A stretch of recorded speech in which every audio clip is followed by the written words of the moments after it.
Gunung Sitoli pada waktu itu tahun 2014. Oh, apakah direkam?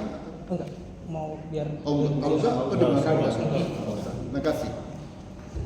Waktu itu saya diminta untuk mengisi ceramah, mereka menyebutnya Arogosali, betul ya? Iya. Arogosali, rumah musyawarah kata mereka, betul ya? Betul. Tentang kepemimpinan, dan waktu itu untuk kali pertama konsep kepemimpinan sahabat ini saya bagikan ya.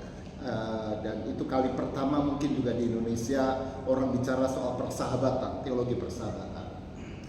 Ada ratusan pemimpin gereja yang hadir di ruang seminar itu, dan saya memaparkan presentasi saya yang masih dalam bentuk yang masih prematur sebenarnya, tidak sematang sekarang.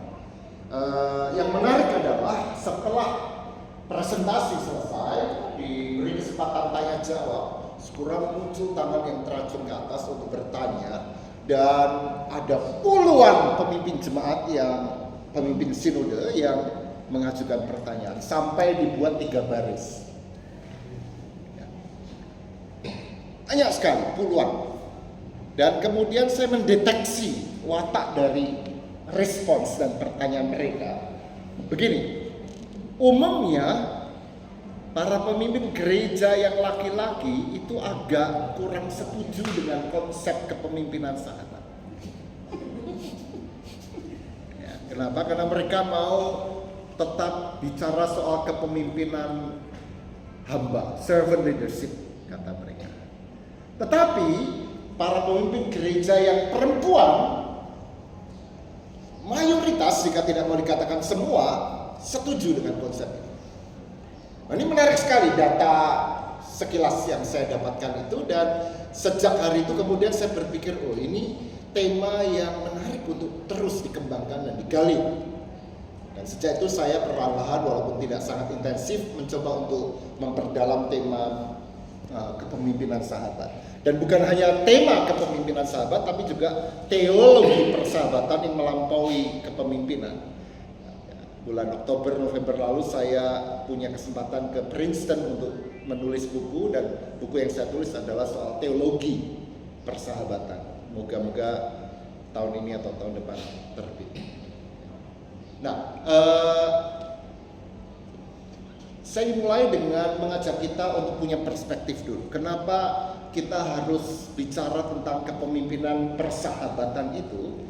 Kepemimpinan sastra sebenarnya bisa dibedakan pada 4 level.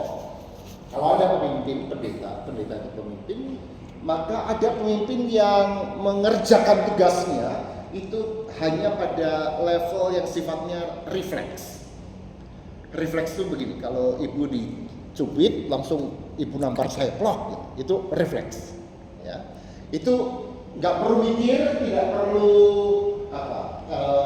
pendalaman, refleksi. Anda menerima rangsangan dari luar, Anda bereaksi langsung.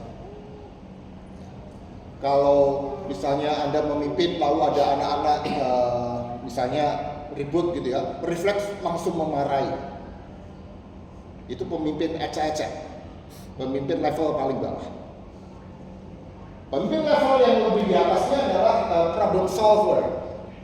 Dia melihat ada masalah, lalu dia mulai berpikir sesuatu, dan kemudian dia mencari solusi. Ya, ada kreativitas untuk mengatasi persoalan di depan mata, tetapi kerangkali tanpa konsep. Nah, ini seringkali disebut sebagai kecerdasan jalanan. Kecerdasan jalanan. Tetapi ada yang lebih tinggi daripada sekedar refleks atau problem solving, yaitu kreativitas. Pemimpin yang kreatif, dia akan melihat masalah, lalu akan melihat ada sesuatu yang dibalik masalah itu yang bisa kita otak-atik untuk membuat masalah itu bukan hanya hari itu selesai, tapi tidak akan muncul kembali.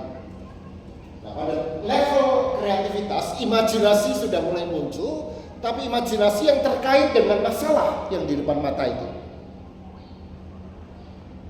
Tetapi ada level kepemimpinan yang lebih tinggi dan paling tinggi, yaitu kepemimpinan yang berbasis pada imajinasi. Nah, ini liar. Lazimnya terkait dengan masa depan.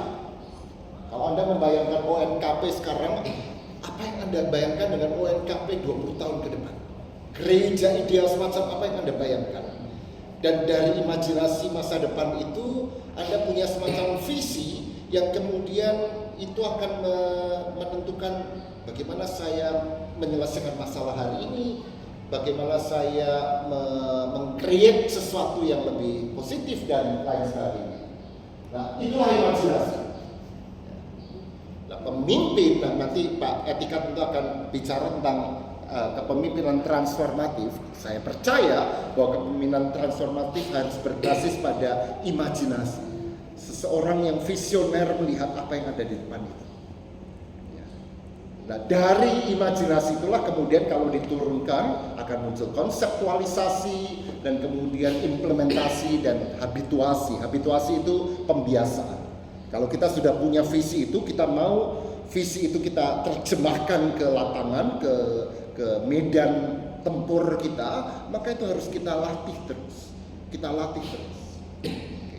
The power of habit itu akan membuat kita mengubah situasi. Apa yang Anda lakukan sekali tidak akan mengubah diri Anda. Apa yang Anda lakukan berulang kali, habit, itu akan membuat diri Anda berubah. Nah, hari ini saya hanya ingin mengajak Anda untuk berimajinasi dan semoga pada level konseptualisasi, tapi tidak pada level implementasi dan habituasi. Nah, maka pertanyaannya adalah imajinasi gerejawi apa yang Anda miliki sekarang?